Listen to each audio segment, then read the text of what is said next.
One thing that I wanted to do for quite some time is to figure out how to freeze dry a sourdough starter. I have had this for almost 2 years now and have been keeping it going, alive, in the fridge, out of the fridge, and it would just be great to have a way to have it in a dry form that can be reconstituted, brought back to life when I'm ready to use it. So we are going to take this very vivacious, bubbly sourdough starter. We're already past a double mark and it is not dropping yet, so this is probably the perfect time to go ahead and put it on a tray, put it in the freezer, and get it into the freeze dryer when we're ready to do our next cycle. So this is my first time doing this, of course, and I probably could have done a lot more starter, but I just set aside a little bit of what I already had and fed that separately. So we will get this spread out as much as we can and get it put in the freezer. So here is our sourdough starter spread out. It's definitely not very thick at all, so even though it's not across the entire tray, it is very thin. And I have a couple pieces of parchment on here just in case, but it will go ahead and sit in our freezer until the next time we are ready to do another cycle with other things.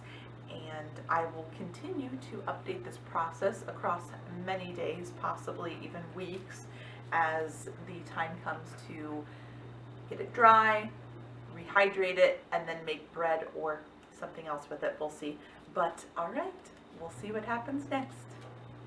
As you saw in a previous video, we did some freeze-dried sourdough starter, and this is what we came out with from that video. It's not much, but like I said then, we were just kind of trying it out, and if it's something that works, we will definitely be doing more. But the next step to this process is to grind it up. I thought about doing flakes like this, but I think it would take way too long to get it to rehydrate. So we are going to try to put it through the food processor. We'll go ahead and try the blade method. Seems to be doing a little bit better of a job, at least getting it smaller. Definitely getting there. If you had a lot of this, definitely much easier to do in a big bulk state in the Vitamix or another blender. I always know that I'm terrible at getting these things to focus, so let's see if I can do a bit better. So as you can see, those are pretty big flakes that we got out originally. Here is the sourdough after it's been put through the food processor. So a little bit more powdered could be better, but we're just trying to see where we can get with this. We will be doing some trial and error here. This is the first try that we have done this, and hopefully we won't need to do too many more. But we're going to start off with a small amount, only about 5 grams of what we just did. I'm actually hoping that there is 5 grams here. So the sourdough starter is very light, but we have a new clean jar with a lid that will just lightly go on top. Put our mason jar on there and zero it out to grams. I'm going to try to scoop out probably the most powdered part that I can and get to 5. Okay. I'll put what's left that we aren't using back into our original jar. Everything was still nice and crispy and dry, so exactly how you want it to be. Get that sealed back up. We will tear our scale again, and the next thing that we're going to do is add 25 grams of water. Now, it is important to know, if you are not into the whole sourdough scene, that you really don't want to use chlorinated water. So if you have tap city water, you're going to want that to either sit out overnight so the chlorine can naturally kind of burn off, or you want to use well water or bottled or filtered water, whatever you have access to. You want to not just use straight tap water. This is filtered water that I have here. So we're going to do 25 grams in here, and we'll probably let it sit to absorb for a few minutes before we go on to the next stage. So 25 grams. There we go, 25. All right, so I'm going to remove it from our scale to stir it around. Everything is covered by the water at this point, and we're just trying to get it to hydrate. Obviously, like I said, if I would have had this really finely ground, like we had in a previous video for our squash flour and powdered milk, it would be a little bit easier. We will let that sit for just a few moments and see if it'll absorb any more. Some other important factors to consider with sourdough, obviously, is if you're doing this or viewing this in the winter versus summer, spring, or fall. Right now it's pretty warm. Humidity, always a factor. Right now, we're probably about 72 degrees in the house currently. So if this works, it might have a quick response compared to what it might be in the winter. So if you are struggling to do this yourself, if it's cooler or more dry in your area, you might consider putting this in your oven, not on, but with the light on, to give some extra warmth to jumpstart the process. So we'll leave this for a bit and come back and add the flour for the next stage. After about 10 minutes, this is what our starter is looking like. We have, you can see in there, liquid tends to move too much, but it's a milky consistency. Not all of it is dissolved. There are still a few larger pieces, compared to the powder we had left in there, so I'm hoping that those will break down, but we will now add our flour in. We'll go ahead and get it back on our scale here, turn that on and get it back to 0. And I'm thinking we're going to add about 20 grams of flour. What I have here, you can use so many different types of flours. Probably one of the best is probably bread flour because it's, higher protein. It has the ability to feed your sourdough pretty well, but I have crushed wheat here from a local company. So we will go ahead and scoop in 20 grams and then stir it all up.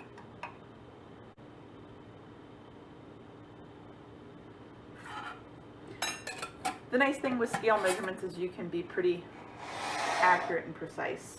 So now we'll go ahead and stir this up. This is going to be on the thicker side as we kind of start out, and maybe each day we will kind of play around with the measurements that we add in. So I will get this closer so you can see what it looks like. So here is our jar closer. So if I turn it this way, you can see it's pretty slow moving. It's pretty thick. I guess you could do the blizzard test on it that you do with ice creams and things like that. It's definitely very thick consistency. You can see it slowly moving there as I just turn it to kind of see. So I am happy with that. I'm kind of comfortable with starting off like this as I do when I rehydrate my regular starter from the fridge. Now that we've started the process of rehydration, I'm just going to set the lid gently on top. We're not going to seal it. The biggest thing when it comes to sourdough is you want air to get to it because you want to capture those wild yeasts that you have around you. And obviously if we were in the depths of rehydrating it and it was really bubbly and growing constantly, you don't want to have it blocked. You want it to be able to lift and move. So I hope that I can capture each step along the way as this process goes, and if I don't, I will try to do photos or whatever is going to be a good method to do this. But here's hoping that it works and we have more things to show. So we will check back with this later on. It's now our second day of rehydrating our sourdough starter, and At first glance, we did have a bubble. It's now since gone, but we are going to move on to our feeding. We'll be keeping some of the starter and putting it into a new jar that we have over there and adding fresh water and fresh flour. So we have our scale again. We'll turn that on, and we have a nice new clean jar. And we'll get that zeroed out. And we are going to be keeping 10 grams from our day 1 jar. So we'll go ahead and pour that right in here, and you'll hopefully be able to get an idea of how thick this is. It's less thick than yesterday, but we're probably going to need a little bit of help from our little stick here. So let's get that out. So it's a little sticky, and I've settled on 16 grams. It's taking way longer to get it back out. So now we'll go ahead and get our water in there first, and I was going to do 25 grams, but I'll probably up it to about 30 based on our little overflow with our gram weight here. Okay, and then I'll use our little stirrer here. So here is our consistency in our new jar with just the sourdough starter and our water. Now we will be adding the flour. It's almost all dissolved in there. So we'll get the flour in there and be ready for more waiting. So in this case, we're going to keep matching weight for water and flour. So we will be doing about 30 grams of flour. Stir that up. Okay, so we now have mixed our 10-ish to 16 grams of sourdough starter from yesterday and about 25 to 30 grams of water, and then the same amount of flour. So it's not quite as thick as yesterday's was. It has a little bit more flow to it, as you can see, which is fine. I'm sure as this continues to go through its many stages, we will see several different consistencies. So we are just going to put the lid on top and have it set for another 24 hours, where we will probably do the exact same thing that we just did.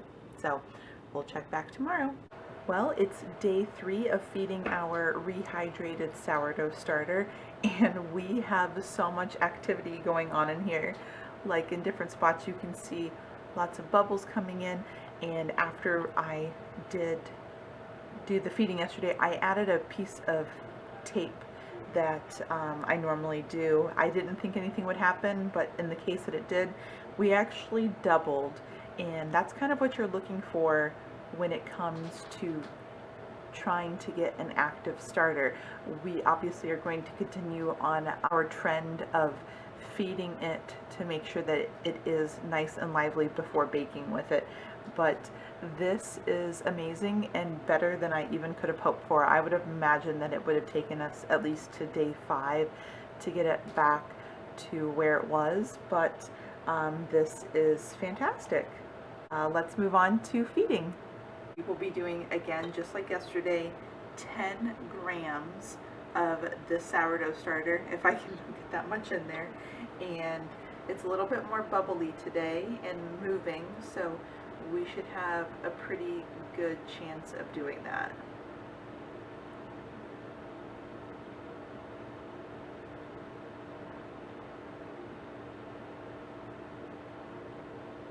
And there is our 10. We'll be doing 25 grams of filtered water. As a reminder, I know these videos are going to be going faster in real motion, but you do not want to use tap water if you are on city water because of the chlorine. 25 grams that we are doing.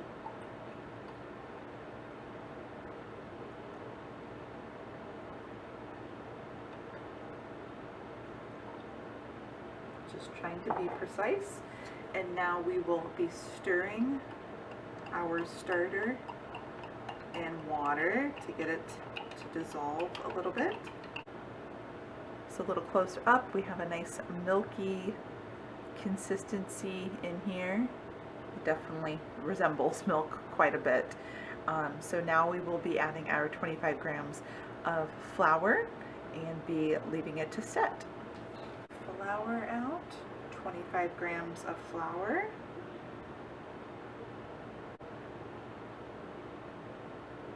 Okay.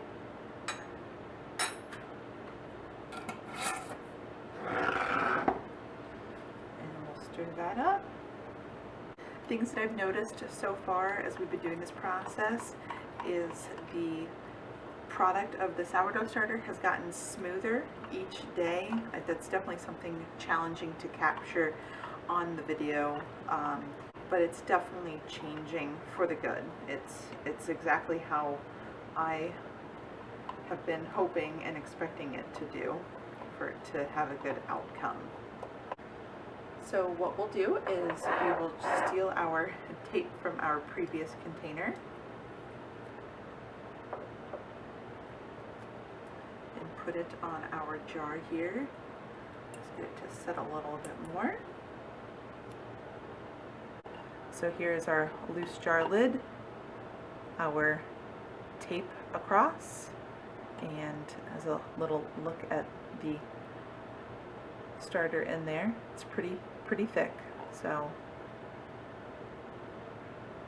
we will be leaving it for checking tomorrow. It is day 4 now of rehydrating our sourdough starter, and we definitely have some activity and bubbles happening. When you look closely within this area, you can see that, and of course with our piece of tape here, you can see that it is above the mark, and we are actually coming down from the highest rise that we had. It's a little bit warmer today and a little bit more humid, so that definitely speeds the processes up. We are going to go ahead and do our feeding, and we might even change the amounts that we're doing and play around with some of those calculations. Before we move over and start doing our new feeding, I'd like to also make note of the thickness as it's changed, so you can kind of see how much it moves in there. Hopefully it's focusing well, but definitely a lot more liquidy than it was when we started this process, and we will continue by moving over and get our starter fed and pull out a new jar. We've got our fresh clean jar here, and we will go ahead and tare our scale. And like I said before, we have been doing a very consistent amount of feeding with roughly about 10 grams of starter to 25 grams of flour and the same amount of water. We might play with that a little bit this time to see if we get a more robust rise. That would mean probably adding more starter than what we've been doing, but then keeping our other amounts the same. I feel confident that with the bubble and activity we've had, that we would have a pretty good response from that. So we will go ahead and start pouring, and you can see very liquidy. We'll go ahead and stop at about 20 grams, and I will be adding 25 grams of water, the same amount that we have pretty much been doing. Okay, and we will do our stirring. Now, with doing more starter to the same amount of water that we have been doing, the consistency will probably be a bit thicker, and that should be fine. When I feed my regular starter, I normally keep very consistent ratios and have a pretty good outcome. Everybody has their own tips and tricks, so but we are looking pretty good. At a closer look, you can see it is very milky and very well dissolved, so that's very good. Compared to our other days, we had some issues with that, I felt like, so maybe we were still in a reabsorption period. So we'll continue on. Tare our scale again and add 25 grams of flour. And we're there. Okay. It's very important to make sure that you have everything combined. You do not want flour just sitting in the bottom of this, so I'm always very aggressive with making sure that it is very well combined, and even doing a check on the bottom to see, because depending on the type of container you're using, sometimes if they have bellowed bottoms, things can get stuck pretty easily without you realizing that. So I also definitely suggest using a wood stir of some sort. I can't tell you how many times I have broken a container. That's why I always recommend keeping a second sourdough starter somewhere. And if this works out, we obviously can keep it very well because of it being freeze-dried.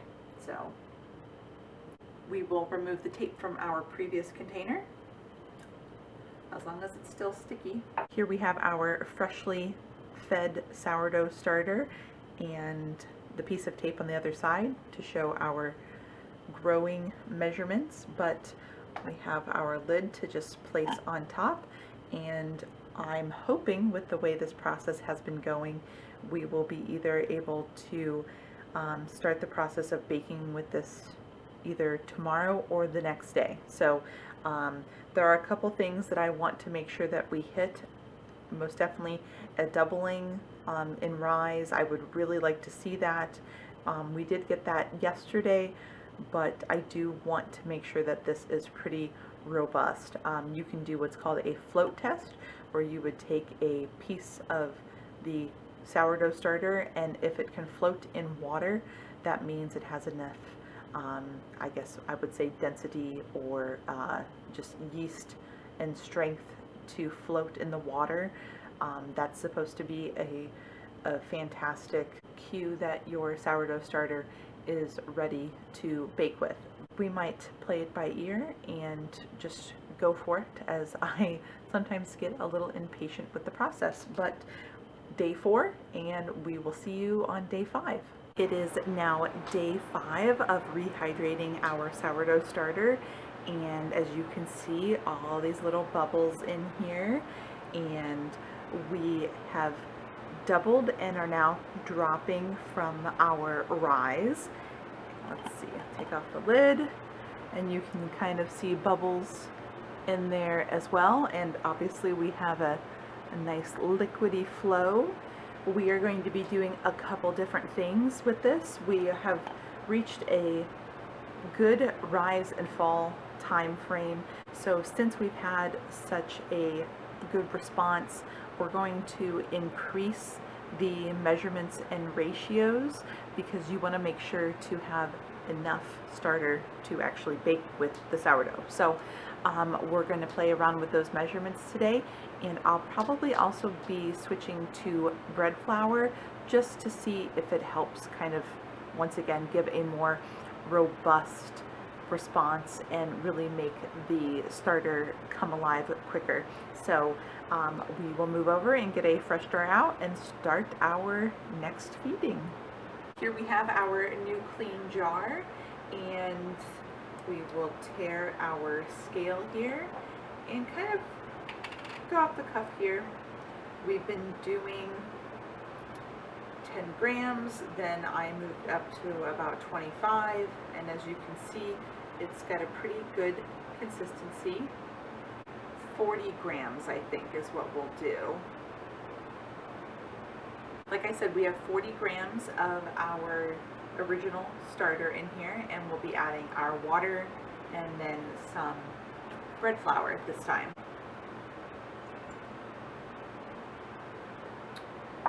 We ended with about 55 grams of water. Now we will go ahead and stir.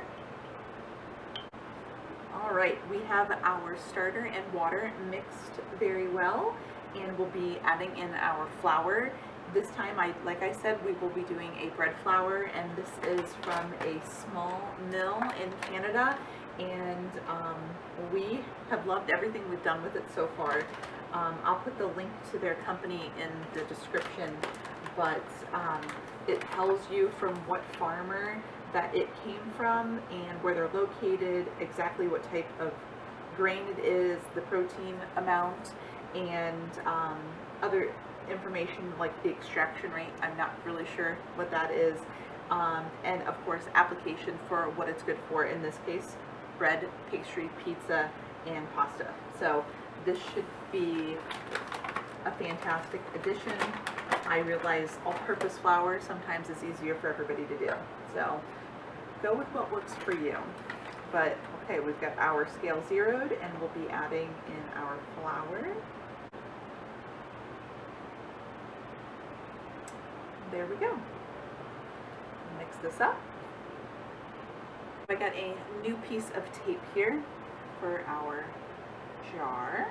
Try to scrape down as best as possible, but you can see the level of sourdough starter we have in here, and our tape to show us the level it's at now, and hopefully as it grows we'll be able to determine how well it's doing. So I feel confident that we are getting very close to the time to bake with this, and we probably could have done some today, but we definitely did not have enough to begin with. So had I been increasing those measurements each time for ratios, we could have maybe done it already, but we will see where we get with this. Obviously, if you're new to this, you can quickly figure out how much starter you'll have by adding up all of the measurements that you did. Since we did 55 grams of water and 55 grams of flour and our 40 grams of original starter, we're looking at about 150 grams, which when it comes down to it is the amount for many sourdough recipes that I have started with. So we would need this entire container. Sometimes just the residue on the side is enough to start your starter again. But in this case, I'm not sure if this will get us to bake with or if we'll have to do another day of feeding. But we will check in tomorrow and see where we're at. I am very pleased with how this process is going. The miracles of sourdough do not do anything quickly, so you kind of have to go with how it's going. But I think it's going well, and I look forward to sharing the continued results of this process and hope that we will be baking soon. The day has come where we are able to start the process of making sourdough. Our starter here has done incredibly. I think adding that bread flour gave it the boost that was needed to get that full double rise that we were looking for. We have just started to fall. I'd say that's probably as good a time as ever at this point to start this, because now it's losing that feeding. It's dropping, so now it's time to basically give it some more food and start with the baking process. So we will be doing that. I have my favorite sourdough bowl. I had this commissioned by a local pottery artist. She is amazing. I think at the time it was the biggest bowl she'd ever made, and it's a little over a foot in diameter and is at least 12 pounds. It's very heavy. It's nice because it doesn't wobble a lot while you're doing your folds and things like that, and it cleans up wonderfully. So I will put her information in the description for anybody interested in having a piece done by her, or I encourage, if you're not local, then to find somebody that can, because it's like an heirloom piece and you'll have it forever. So we will get started. Obviously, since this bowl is so big, I have to measure things outside of it until we update our scale. It kind of stops at about 5 pounds, so obviously the bowl is triple that almost. So I kind of pre-measure and then put into our bowl for mixing. So you'll see a lot of extra things on the table as we go. I do have quite a bit of water in here. I preheated it lightly to get it just more like lukewarm at about like 105 degrees. Normally, I think I've said this before, aside from using filtered or bottled water, if you use slightly warmed water, it helps boost and speed up the process. It is a bit of a busy day, but I did not want to hold off on doing our baking So I'm not sure if we will be doing everything in one day or if we will be doing a bulk fermentation in the refrigerator. So we're just gonna play it by ear, but let's start everything and see how it goes. So I have our scale here and a bowl to pour our water and starter into. I like to put the water in first and then pour the starter in because it helps release the starter easier. So I have come to find that that helps quite a bit. So we're going to be doing a little over 340 grams of water into our recipe here, and then 50 more grams will go in a few more stages. Now that we have our water measured out, now I'll be doing our sourdough starter, and based on my math of just doing the one loaf, we're going to be putting approximately 125 grams of starter in. So let's zero ourselves out here and start pouring, and then you'll be able to see the consistency of the starter. It's definitely floating on top, so that's good. So we have 125 grams of our starter in here, and from the distance I know that you can't see, but there is still a minuscule amount in here, and we would be able to continue feeding and regrowing this from this stage. I'm not sure if we're going to do that since I have another starter and this was our experiment starter, but we would be able to do that if we wanted to continue using that particular one. And like I said before, we have lots left over from the ground up one that I did in the food processor. Now that we have everything measured for water and our starter in here, we're going to pour it into our large bowl, and you can kind of see everything floating on top. That's a very good sign. And now we will stir this to make it a milky consistency. I'll bring the camera in a little closer so you can see each stage a bit clearer and what the sourdough is looking like as we do everything. So here is our combined water and starter, and we will be adding in our flour now. And with this halved recipe, it's 500 grams of bread flour that we'll be doing, and just like yesterday, it is the same flour that we did from the Better Basics Milling Company, and I pre-measured that, so I'll just be adding it in now and mixing.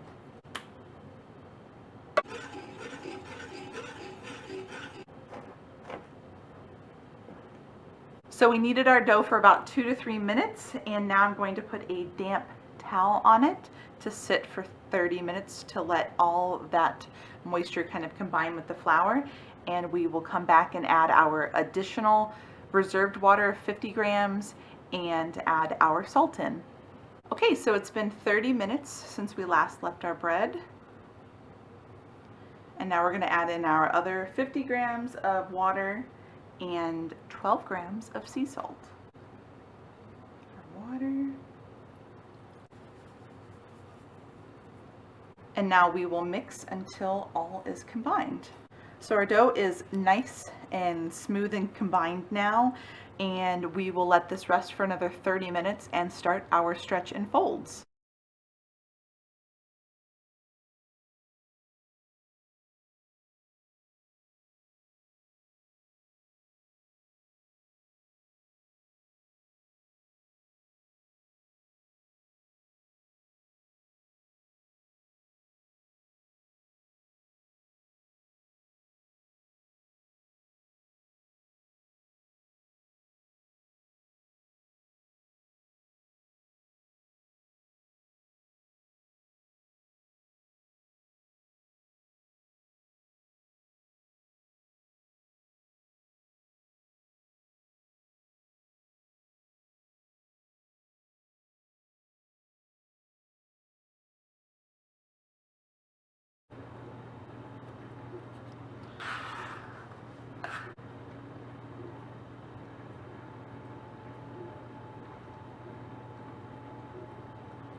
Now that we have it all wrapped, we will place it into a bag. I normally just put it into a grocery or t-shirt bag. We got our sourdough loaf into the fridge for its bulk fermentation. It'll probably be in there for about 15 to 18 hours, and that's pretty standard for us. It gives it a nice flavor, and of course, dependent on how sour to not sour you like it, is how long you should let that happen for. But we pretty much ran out of time today to continue a counter fermentation to rise, so we're just going with the flow. But we are getting so close to the very end of our process here, and it's been quite an adventure to go from a sourdough starter to freeze drying it to rehydrating it and getting to bake with it. And I hope that you are enjoying this process, and very soon we hopefully will be able to reap the rewards of this long process. But we will see you tomorrow.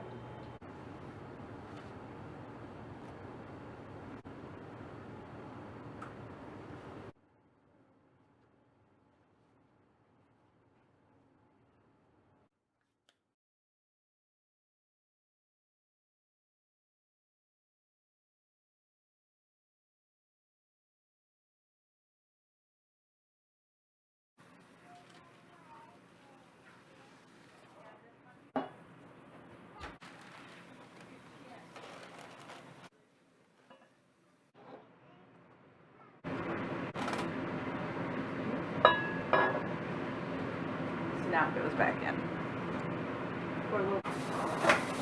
Right.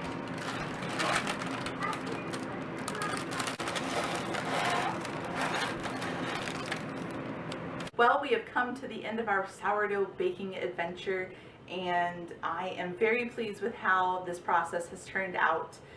Like I said in yesterday's clip about the process that we did go through, from taking it from an active bubbly starter to freezing it on a tray, then freeze drying it downstairs, and then grinding it up, getting it back to an active bubbly state with multiple feedings across days, and then finally getting to bake with it. I am very happy.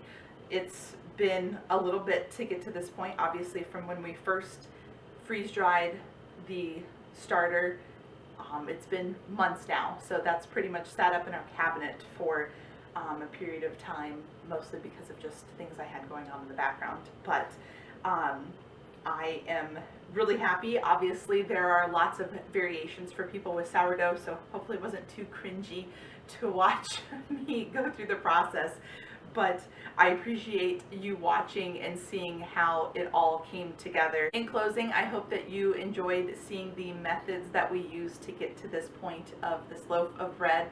And if you enjoyed the content that you saw, please click subscribe and you'll be notified when future videos are set to premiere or post. But in the meantime, we're gonna wait for this to cool, and we will see you in the next video. Bye!